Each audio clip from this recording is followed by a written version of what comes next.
एडियन news में आपका स्वागत। मैं शब्बीर खान। आइए दिखाते हैं आज की इस खबर को। भिवंडी निज़ामपुर शहर महानगर पालिका हर साल नाला सफाई का ठेका देती है, करोड़ रुपए सफाई पर खर्च करती है।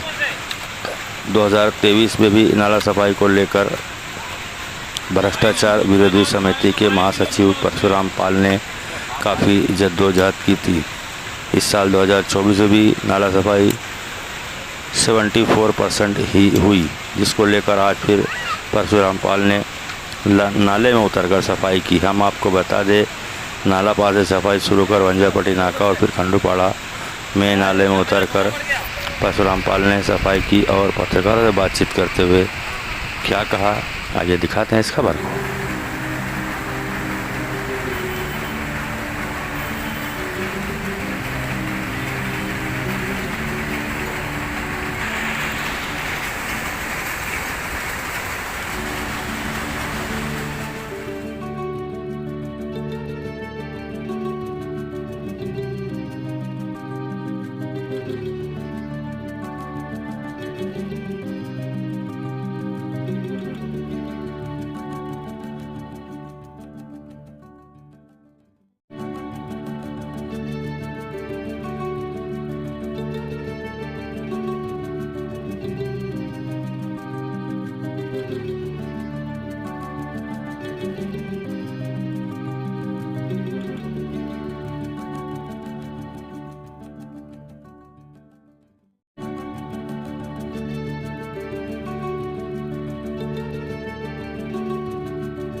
देखिए, एक बार तो हमने पहले उतरा था, ये तो आप सब लोग जानते हो, लेकिन इस बार हमारा गटर नाले में उतरने का कोई ऐसा इरादा नहीं। मैंने आयुक्त साहब से मुलाकात किया था, तो उन्होंने मुझसे कहा था कि पाल साहब, अगली बार तुम गटर नाले में कूदे थे पिछली बार, है, आपकी बार मैं कमर कस के उतरूंगा नाले के गटर की सफाई को लेकर। तो मुझे लगता है कि जो आयुक्त साहब ने बोला कि हम कमर कस करके हैं तो सफाई कराएंगे, तो मेरे को लगता है कि उनका कमर या तो पतला हो गया और बंधन ढीला होके नीचे हो गया, या तो फिर वो कस के बांधे ही नहीं। तो हम तो ऑलरेडी 1 साल से ही कमर बांध के रखे थे। मैं पहले से तैयार था कि अगर आयुक्त साहब छूटेंगे तो फिर मेरा कार्यक्रम चालू हो जाएगा। वो हिसाब से मैंने आज नाले में उतरा, तो गंदगी जो थी सफाई तो है नहीं, और ये जो गंदा पानी की बात जो कर रहे हो, ये तो आपको मालूम है कि नाला बड़ा है और छोटे छोटे नालों से बह करके गंदगी का पानी इधर आता है। और बारिश का भी ऊपर वाला के 1 हफ्ता हो गया बारिश नहीं गिर रही है। और रह गया ये नाले की बात जो आप कर रहे हो, ये नाले की गहराई हमारे यहाँ के जानकारी स्थानिकों ने मुझसे बताया था कि ये नाले की गहराई कम से कम 12-13 फीट है, लेकिन आज आप देख सकते हो मेरे ख्याल से ये 4 फीट भी नहीं है, 4 से 5 भी नहीं है। तो ये धीरे धीरे बढ़ते जा रहा है। आने वाला वक्त में मुझे लगता है ऐसा कि ये नाला ही नहीं रहेगा और इसके ऊपर कुछ न कुछ और दूसरा बांधकाम चालू हो जाएगा। पसंद करना मतलब नहीं है, और ना ही मैं ये निष्कर्ष से कोई वास्ता रखता हूँ। मैं लोगों को जगाने का काम करता हूँ। महानगर पालिका जाके, भिवंडी के नागरिक जाके, आप सबको पता है कि जब से मैंने गटर नाले का मुद्दा उठाया हूँ, कोई भी नेता हमारे इस मुद्दे को लेकर के सामने अब तक डिबेट नहीं कर चुका है। लेकिन इस बार 2-3 ऐसे नेता हैं और अच्छे खासे जिम्मेदार हैं जिन्होंने ये कबूल किया है कि सफाई नहीं हुई। नाम बताता हूँ, महेश चौगले साहब डिबेट दिए थे महानगर पालिका से, आयुक्त साहब से मुलाकात किए थे, तो उन्होंने डिबेट किए थे पत्रकारों के सामने। उन्होंने बताया था कि गटर नाले की सफाई इस साल नहीं हुई। एक जिम्मेदार नागरिक होने के नाते उन्होंने जब ये बात कबूल किया तो वाकई में सफाई नहीं हुई होगी। फिर एक दूसरा व्यक्ति है, वो भी माना जाना है शहर का बहुत बड़े घराने से और नीच से वो ताल्लुकात रखता है। विलास पाटिल का सुपुत्र मयूर साहब, उन्होंने भी ये कहा था कि गटर नाले की सफाई नहीं हुई, उन्होंने भी मीडिया के माध्यम से बताया था।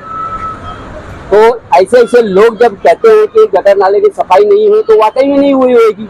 लेकिन मैं दो और ऐसे नेताओं के बारे में बताना चाहता हूँ। आज आप उतरे थे नाले में सफाई करने के लिए, तो आपका ये क्या दिखाना मकसद था, क्या जरूरत था? मेरा यह दिखाने का मकसद ये था कि गटर नाले की सफाई हुई नहीं।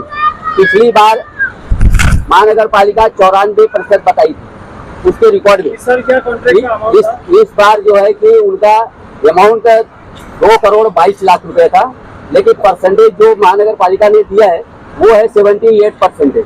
तो आप ये बताना चाहते हो कि 2 करोड़ रुपए आपको दिया जाए, आप अकेले सब नाले की सफाई कर लोगे? मैं शहर के जनता का पैसा है, वो अगर सफाई नहीं हुई है तो जनता में शो करो, वो पैसे का दूसरे किसी विकास काम में लाओ, ये मेरा उद्देश्य है। आप नाले में उतर के मतलब क्या कार्रवाई करवाना चाहते हैं? मैं कार्रवाई ये करवाना चाहता हूँ कि जो बार बार जो अधिकारी ठेकेदार जो भ्रष्टाचार करते हैं, जो लापरवाहियां करते हैं, उन पे कार्रवाई हो। कार्रवाई होती है शहर के आवाम को फायदा हो रहा है या नहीं हो रहा है ये जनता पे निर्भर करता है, वो महसूस करे। लेकिन हम क्या करना चाहते हैं वो मैं आपको बताता हूँ। मैं महानगर पालिका, देखो मैं आपको क्लियर कर बता देना चाहता हूँ, अगर हम खामोश बैठ जाएंगे तो ये मनमानी घरजानी काम करेंगे। किसी किसी को तो आवाज उठाना पड़ेगा, अगर कोई आवाज नहीं उठाएगा तो ये मनमानी घरजानी काम करेंगे। आप मीडिया वाले अगर कोई चीज को अगर नहीं दिखाओगे तो ये बिंदास काम करेंगे। तो दिखाने का काम क्या है? दिखाती है ना, हम थोड़ी नाले में उतर के। अच्छा, एक आखिरी सवाल, आपके पीछे कौन सी ताकत है?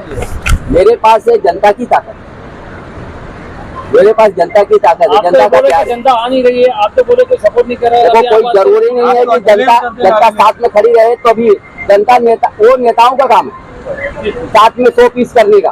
और मैं आपको एक बात और यहाँ बता देना चाहता हूँ कि इस बार 2024 में सफाई को लेके हमारे दो ऐसे नेता हैं, एक आमदार रईस शेख साहब, उन्होंने ये चुनाव के वक्त जब रिजल्ट आने वाला था 2 दिन पहले आयुक्त साहब से मुलाकात किए थे और मीडिया के माध्यम से बोले थे उन्होंने कि मैं इस बार जो है कि गटर नाले में जो लापरवाहियां होती हैं मैं उसका सर्वे करूंगा जगह जगह जा करके, और इसका निरीक्षण करूंगा और उसका जवाब हम आयुक्त साहब से मांगेंगे। लेकिन मुझे तो नहीं लगता कि अब तक उन्होंने कोई सर्वे किया है। तो ऐसे बोल वचन करने वाले नेता भी हमारे शहर में मौजूद हैं। मैं जनता से कहूंगा कि ऐसे लोगों से भी सावधान रहे। और दूसरा एक है रियाज आजमी साहब, उन्होंने भी आयुक्त साहब से मुलाकात किया और उन्होंने कई मुद्दा को लेके गया था, लेकिन गटर नाले के बारे में उन्होंने कहा था कि हम जगह जगह जाकर GPS फोटो गूगल पे मार मार करके हम आयुक्त साहब को भेजेंगे और उसको हम कार्रवाई करवाएंगे। अभी तक उनका एक भी GPS फोटो आया नहीं। तो मैं जनता से ये कहना चाहता हूँ कि क्या आप सामाजिक कार्यकर्ताओं या संगठनों के ऊपर निर्भर हो? आपकी समस्या दुख दर्द को खाली मीडिया सामाजिक संगठन ही देखेंगे? जिनको आप चुन के देते हो वो किस काम के हैं? उनसे क्यों नहीं सवाल करते आप कि हमारे लिए, हमारे सुख सुविधा के लिए क्यों ऐसा आवाज नहीं उठाते हो? महानगर पालिका अपने घर से पैसा नहीं देती है ठेकेदारों को, ये पब्लिक का पैसा है और ये व्यर्थ में वो गवा रही है, ये दूसरे काम में आना चाहिए। और एक बात आज यहाँ बता देना चाहता हूँ, आयुक्त साहब का एक बयान आया था, टैक्स भरो, घरपट्टी भरो तो हम सुविधा देंगे। तो आज मैं आप सबके माध्यम से बहुत ही बड़े शब्दों में मैं उनसे एक जवाब मांगता हूँ। आयुक्त साहब, शहर के हालात रोड का आपको पता है, मैंने भी लोड पोट किया हूँ और पूरे शहर को मालूम है। ये गंदगी भी पूरे शहर को मालूम है।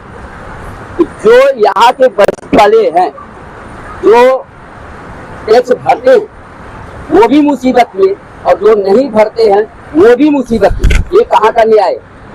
ये हम टैक्स भरते हैं तो हमको अच्छा चीज चाहिए ना, हमको अच्छी सुविधाएं चाहिए, हमको अलग से रोड बना के दो। तो हमारा जहाँ तक एक मशवरा है आयुक्त साहब से, एक काम कीजिए, आप 2 भाग में बांट दीजिए। जो टैक्स देता है उनको अलग रोड बना के दीजिए और जो नहीं टैक्स भरता उनके लिए अलग रोड बना के दीजिए। जो टैक्स भरता उनके घर के आगे की सफाई कीजिए और जो नहीं देता उनके घर का सफाई मत कीजिए। ये मेरा हिसाब है। क्या मतलब इसका? जो उनका सवाल का मैं जवाब दे रहा हूँ कि उन्होंने जैसा बोला है कि टैक्स भरो तो